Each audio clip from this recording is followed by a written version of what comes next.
بسم اللہ الرحمن الرحیم وبہ نستعین وصلی اللہ علی رسولہ وآلہ الطیبین الطاہرین المعصومین المنتخبین المنتجبین رب اشرح لی صدری ویسر لی امری واحلل عقدۃ من لسانی یفقہوا قولی اما بعد فقد قال نبینا الاعظم وکتابہ المتقن بسم اللہ الرحمن الرحیم الحسین منی و انا من الحسین۔ سرور کونین کی حدیث مبارکہ ہے الحسین منی و انا من الحسین، حسین مجھ سے ہیں اور میں حسین سے ہوں۔ مولا حسین علیہ السلام وہ ہستی ہیں جنہوں نے اسلام کے لیے 10 محرم کو عظیم الشان قربانی پیش کی، جس کی رہتی دنیا تک مثال باقی رہے گی۔ اور کسی شاعر نے کیا خوب کہا تھا، انسان کو بیدار تو ہو لینے دو، ہر قوم پکارے گی ہمارے ہیں حسین۔ اور ایسے ہی ہو رہا ہے، جیسے جیسے وقت گزر رہا ہے حسین اور حسینیت ترقی پذیر ہوتے جا رہے ہیں۔ دنیا کے کونے کونے میں ذکر حسین جاری ہے۔ مسلمانوں کے علاوہ تقریباً ہر مذہب و ملت میں حسینیت کا پرچار ہو رہا ہے۔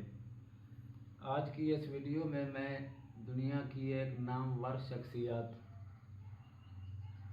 کا ذکر کرنا چاہتا ہوں کہ انہوں نے مولا حسین علیہ السلام کے بارے میں اپنی رائے کا اظہار کن الفاظ میں کیا ہے۔ اس شخصیت کا نام ہے نیلسن منڈیلا۔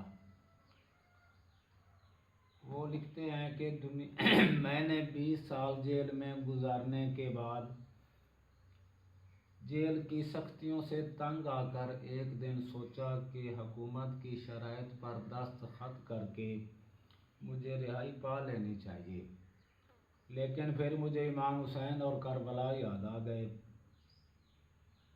اور میں نے سوچا کہ جب امام حسین نے اتنی تکالیف، ظلم و ستم برداشت کرنے کے باوجود ظالم حکومت کے آگے اپنا سر نہیں جھکایا تو میں کیوں ایسا کروں۔ وہ کہتے ہیں کہ امام حسین نے مجھے باطل کے سامنے ڈٹے رہنے کی ہمت اور جذبہ عطا کیا۔ حسین وہ شخصیت ہیں جو میرے راہبر ہیں اور جنہوں نے میری راہبری کی۔ اگر اس موقع پہ مجھے کربلا اور حسین یاد نہ آتے تو میں ظالم حکومت کے سامنے سر جھکا چکا ہوتا۔ تو اس سے یہ بات واضح ہے کہ جو حریت پسند ہیں، جو آزادی پسند ہیں، جو ظلم و بربریت کی چکی میں پس رہے ہیں، ان کے لیے جناب حسین علیہ السلام کی قربانی ایک عظیم اور واضح سبق ہے۔ نیلسن منڈیلا کے بقول اگر حسین کی تعلیمات پہ عمل کیا جائے اور انہیں اپنا حقیقی رہبر مانا جائے تو اس میں کوئی دو رائے ہے ہی نہیں کہ آزادی نہ ملے یا ظلم کا خاتمہ نہ ہو۔ اور جب بھی مولا حسین کی قربانی صرف کربلا تک محدود نہیں، کیونکہ جب سوال بیعت یزید ہوا، ولید نے دربار میں بلا کے کہا کہ حسین یزید کی بیعت کرو، تو اس وقت جواب تو یہ بنتا تھا کہ میں یزید کی بیعت نہیں کروں گا، لیکن تاریخ گواہ ہے، ہر سنی شیعہ عالم نے یہ لکھا ہے کہ مولا حسین کا جواب یہی تھا کہ میرے جیسا اس جیسے کی بیعت نہیں کر سکتا۔ اب حسین بھی ایک ہیں، یزید بھی ایک۔ اس وقت کی میں بات کر رہا ہوں جب دربار میں ولید نے بلایا اور حسین نے جواب دیا، تو ہونا تو یہ چاہیے تھا کہ حسین فرما دیتے کہ میں یزید کی بیعت نہیں کرتا۔ میرے جیسا کہنے کی اور اس جیسا کہنے کی وجہ کیا تھی؟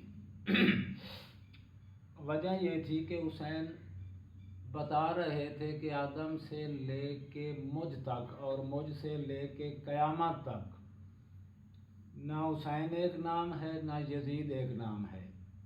حسین بھی کردار ہے، یزید بھی کردار ہے، اور کوئی حسینی کردار رکھنے والا یزیدی کردار رکھنے والے کی بیعت نہیں کر سکتا۔ آج کے دور میں دیکھ لیں کہ ہم اس دور کے یزید پہ تو صبح و شام لعنت کرتے ہیں، لیکن آج کے یزید کا کوئی خیال ہی نہیں ہمیں۔ یزیدیت اتنی بڑھ چکی ہے، یہ دہشت گردی کے حملے ہو رہے ہیں، یہ کبھی اذانوں پہ فتوے لگ رہے ہیں، کبھی کچھ ہو رہا ہے، کبھی کچھ ہو رہا ہے، آپس کی لڑائیاں، یہ سب کیوں ہو رہا ہے؟ حسین کی تعلیمات پہ عمل نہیں کیا جا رہا۔ میں یہ پیغام دینا چاہتا ہوں تمام امت مسلمہ کو کہ اگر دنیا میں ترقی چاہیے، امن و سلامتی چاہیے، حریت چاہیے، آزادی چاہیے، تو واقعہ کربلا کو سمجھو۔ آپ نے نہیں سمجھا، انگریزوں نے سمجھ لیا، اس لیے وہ ترقی کر رہے ہیں۔ نیلسن منڈیلا کی جگہ میرے خیال میں اگر کوئی مسلمان ہوتا تو وہ مخالف حکومت کی اس اسائنمنٹ پہ دستخط کر کے رہائی پا چکا ہوتا، بجائے اس کے کہ 20 سال وہ جیل میں بھگتے۔ تو اس کا مطلب یہی بنتا ہے کہ نیلسن منڈیلا کی سمجھ میں تو حسین آ گیا، لیکن ہم مسلمانوں کی سمجھ میں حسین نہیں آیا۔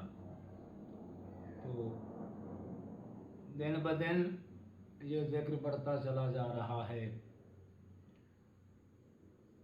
اور کیا خوب کہا تھا کسی شاعر نے کہ رہ گئی موت فنا تک یہ بقا تک پہنچا، رہ گئی موت فنا تک یہ بقا تک پہنچا، موت کو مار کے شبیر خدا تک پہنچا، موت کو مار کے شبیر خدا تک